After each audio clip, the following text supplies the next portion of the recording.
The Great Flood of 1953, a night of icy despair.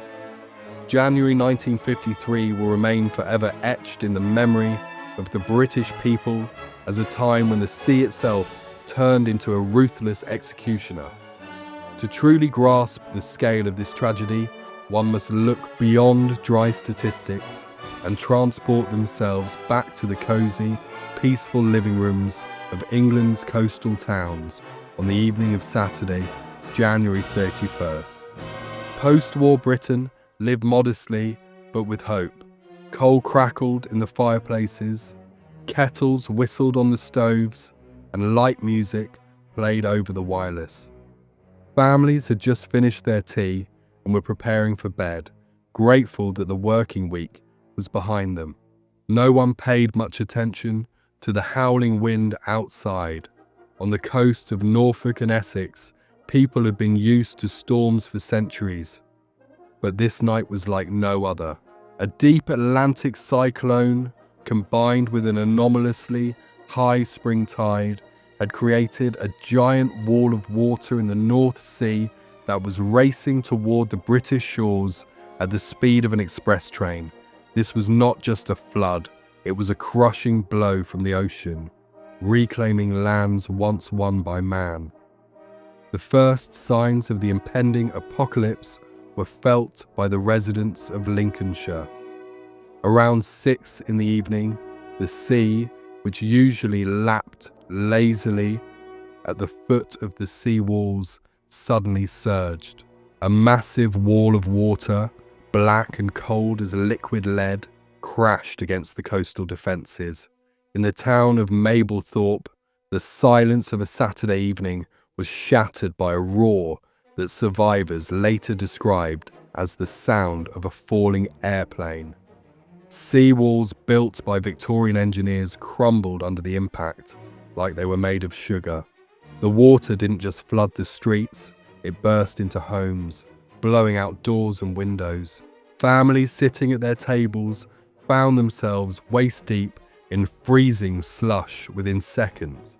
The psychological shock was indescribable.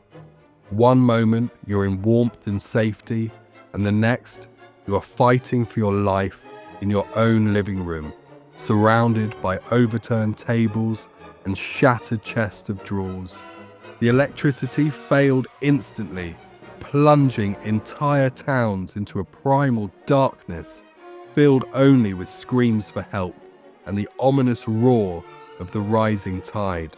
A particular tragedy unfolded in Great Yarmouth and Southend. There, the sea literally devoured entire streets. The elderly, unable to move quickly, found themselves trapped in their ground floor bedrooms.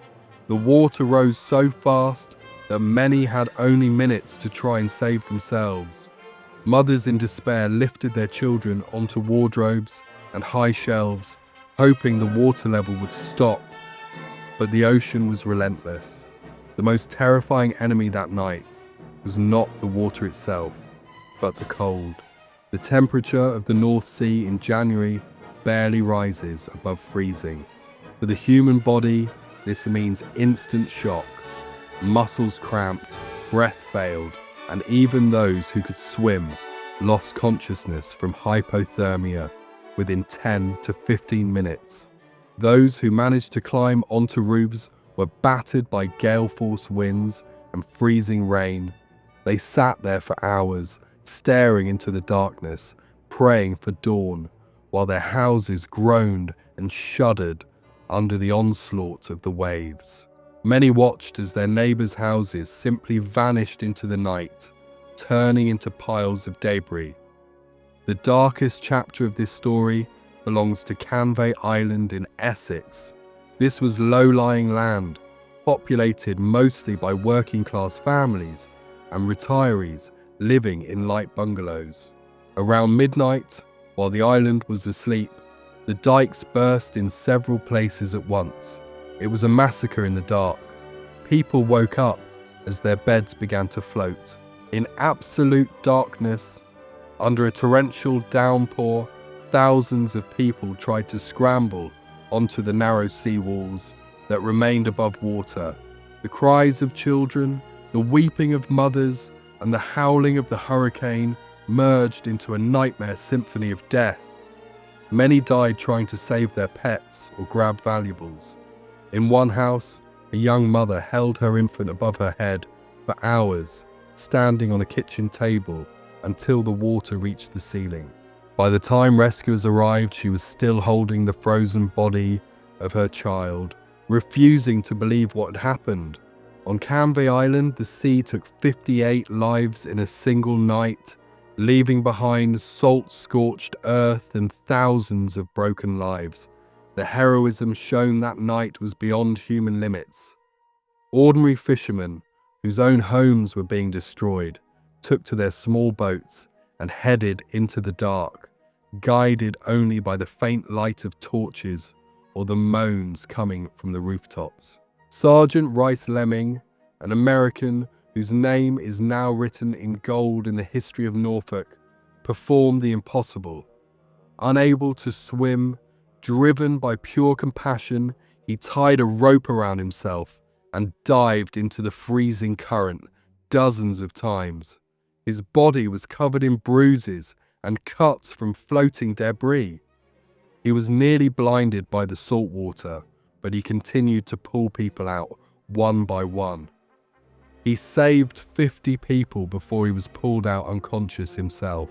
Similar stories occurred in every town. Neighbors who had barely spoken for years stood shoulder to shoulder, forming human chains to pass infants from hand to hand over the swirling abyss. The dawn of February 1st, 1953, revealed a sight Britain could not have imagined. Where green fields and neat cottages had stood just yesterday, there was now a vast grey sea strewn with the wreckage of civilization. Only the tops of trees and chimneys poked out of the water. Thousands of drowned livestock floated in the coastal waters, creating a threat of epidemic. The psychological blow to the survivors was colossal. People had lost everything: their homes, their photographs, the memories of their ancestors, and, most importantly, their sense of security.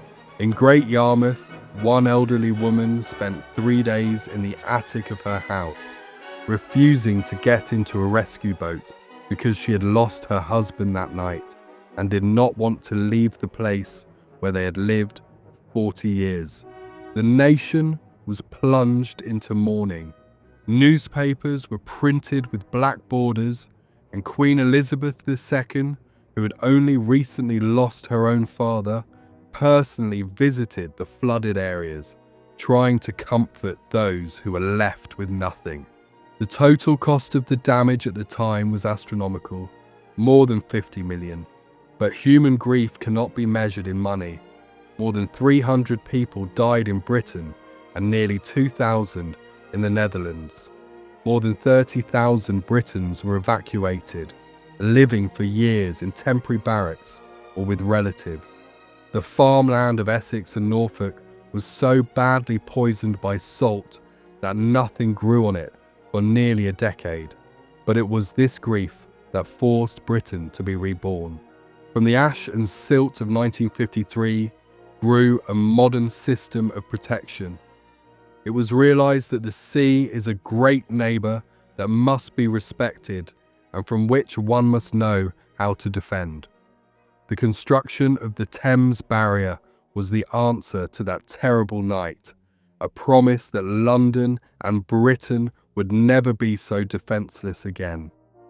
Today, when we look at the calm waters of the North Sea, we must not forget that beneath that surface lies a power capable of destroying worlds.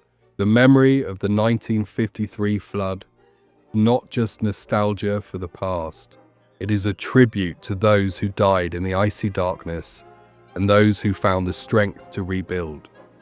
This story teaches us that in the darkest of times, the only light remains human kindness and the willingness to help.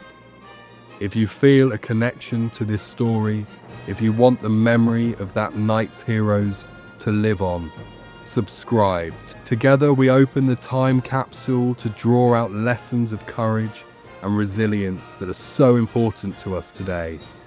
Like this video in memory of those who did not return from that January night.